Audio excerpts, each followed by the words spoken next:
안녕하세요. 김알TV입니다. 오늘은 듣기만 해도 깨달아지는 난생 처음 경매 공부 두 번째 시간으로 부동산 경매란 무엇인지 알아보겠습니다. 부동산 경매란 개인이 해결하지 못하는 채무 관계를 법원에서 일정한 절차, 이때 절차는 민사집행법을 따라 합니다. 즉, 민사집행법의 절차에 따라 매각하고 판다는 의미예요. 민사집행법의 절차에 따라 팔고 그 대금으로 배당, 빚 잔치를 하는 강제집행 절차입니다. 경매를 당하는 분들에게는 너무 속상한 일이지만 반대로 채권을 회수해야 하는 돈을 빌려준 채권자로서는 아주 효율적인 제도입니다. 그리고 이를 매수하게 되는 사람, 즉 낙찰자는 부동산을 저렴하게 살 수 있는 기회입니다. 그래서 경매법정은 늘 투자자로 북적거립니다. 경매로 투자에 성공한 사례들이 늘어남으로써 다양한 매체와 책들도 쏟아지고 있습니다. 아무래도 시세보다 무조건 싸게 살 수 있다는 생각이 사람들의 마음을 사로잡는 것 같습니다. 하지만 항상 위험은 존재하고 있다는 사실 유의하셔야 합니다. 그래서 어느 정도의 부동산 지식은 꼭 필요합니다.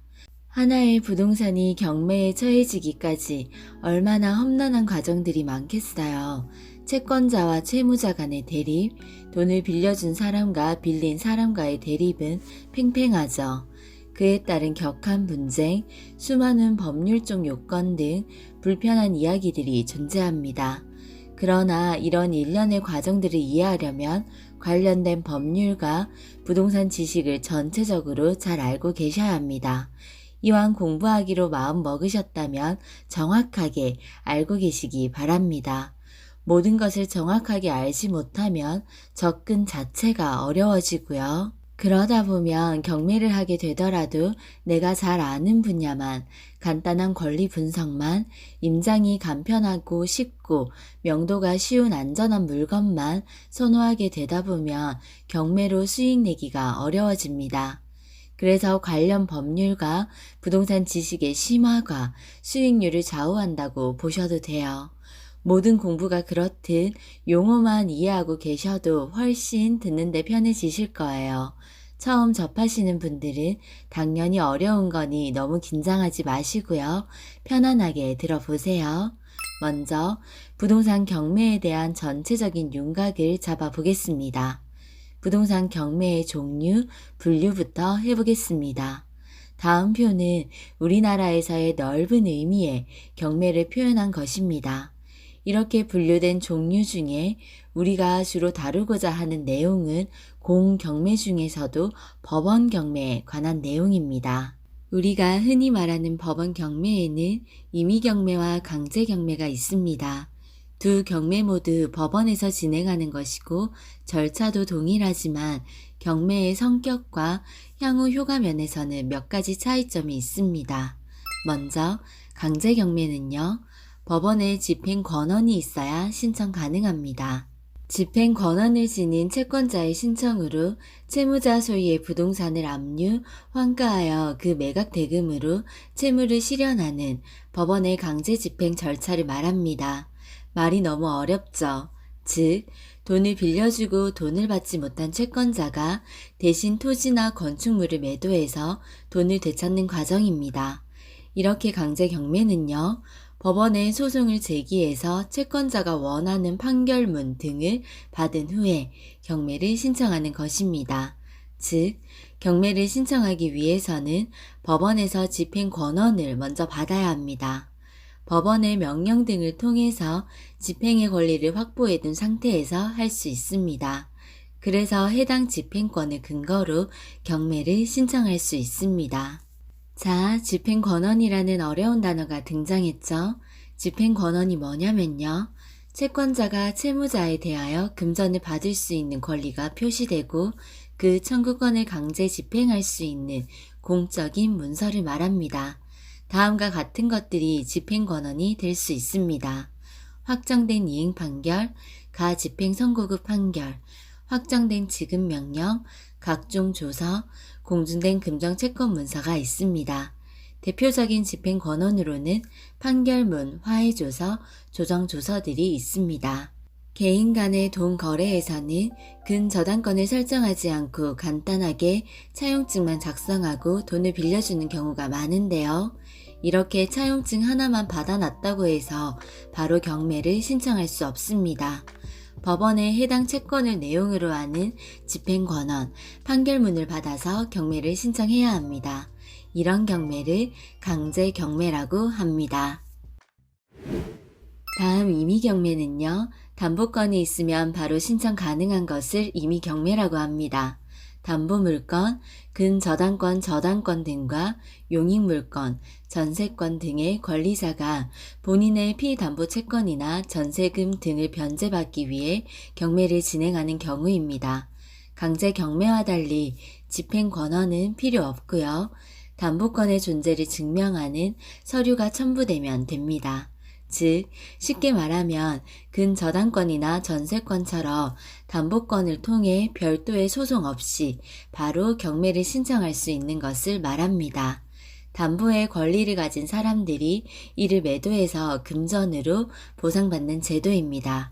즉, 저당권자, 전세권자들은 그 물건에 대해 일정한 권리를 가진 사람들이잖아요. 이 사람들은 임의경매 신청이 가능합니다. 예를 들어 전세 물건이 있는데 임대인이 제때 보증금을 반환하지 않는다면 전세권자는 별도의 절차 없이 바로 임의경매를 신청할 수 있습니다. 하지만 이와 반대되는 케이스가 전세권 등기를 하지 않고 전입신고 및 확정일자만 받은 우리가 흔히 말하는 채권적 전세는요. 이 경우에는 보증금 반환 소송을 통해 판결을 받아 강제경매를 신청해야 한다는 점이 큰 차이점입니다. 체크해 두세요. 이렇게 강제경매와 임의경매는 소유권 이전까지 진행 절차가 동일합니다. 하지만 경매가 진행된 후 취소가 될 경우 차이가 생깁니다. 임의경매의 경우에는 매수인이 대금을 납부하고 소유권을 취득했다 하더라도 이후에 경매 원인인 담보권이 무효가 되면 소유권을 잃을 수 있습니다. 예를 들어 잘못 설정된 근저당권에 기인해서 임의경매가 진행됐다고 가정해 보겠습니다. 이에 따라 새로운 매수인이 낙찰을 받았고 잔금까지 모두 납부하고 소유권 이전 등기까지 마쳤다 하더라도 해당 근저당권이 무효라는 사실이 밝혀지면 매수인이 취득한 소유권은 다시 원래의 소유자에게 반환됩니다. 따라서 경매의 원인이 된 권리가 정당하게 설정된 것인지 한 번쯤 확인해 볼 필요가 있습니다. 특히 임의경매에서 제일 많은 근저당권의 경우 금융기관이 설정한 것이라면 어느 정도 신뢰성이 담보되지만 개인이 설정한 근저당권이라면 향후에 무효가 될 수 있으니 주의하시기 바랍니다. 이와 반대로 강제경매는요. 소송 등을 통해서 채권자가 법원을 통해 받은 집행권원으로 경매를 신청하는 것이기 때문에 이로 인해 매수인이 향후에 소유권을 잃게 될 가능성은 거의 없습니다. 다음은 임의경매와 강제경매의 공통점과 차이점을 정리해 봤습니다. 먼저 공통점으로는 진행주체, 경매 개시 결정부터 낙찰에 따른 소유권 이전까지 절차가 동일합니다. 경매 절차 역시 자력구제가 금지되므로 집행기관인 법원이 주체가 됩니다. 다음 차이점으로는 돈을 빌린 근거는 임의경매의 경우 담보고요. 강제경매는 신용입니다. 경매 신청 근거는 임의경매는 담보권 실행에 의하고요. 강제경매는 집행권원에 의합니다. 대표적인 권리의 예로는 임의경매에는 근저당권, 전세권, 저당권 담보 가등기가 있고요. 강제경매에는 임대차, 압류, 가압류, 가처분 등이 있습니다. 잔금 완납 전 채무 상환 시 경매 취소 여부는요. 임의경매는 자동 취소 가능하고요. 강제경매는 자동 취소 불가합니다. 다음 경매 취소 시 낙찰자의 동의서 필요 여부는요. 임의경매의 경우 필요 없고요. 강제경매는 필요합니다. 경매 취하 시기는 임의경매는 대금 납부 전까지 가능하고요. 강제경매는 매각 이후 매수인의 동의서가 있어야 가능합니다. 공신력은 임의경매는 없고요. 강제경매는 있습니다. 자, 다음 유찰이라는 용어는요. 경매에 참여할 사람들이 나타나지 않아서 낙찰이 일어나지 않은 상황을 표현하는 단어입니다. 이럴 때는 무효 처리가 되고요. 20%에서 30%가량 낮춘 가격으로 다음 기회에 다시 입찰 과정을 벌이게 됩니다. 자, 이미 알고 계시는 분들도 이번에 한 번 더 정확하게 정리해 보는 시간이 되셨으면 좋겠어요. 처음 접하시는 분들은 차근차근 잘 익혀두시면 좋겠습니다. 오늘은 강제경매, 임의경매, 집행권원, 유찰 등 새로운 용어들이 나왔습니다. 한 번 더 되짚어 보시고요.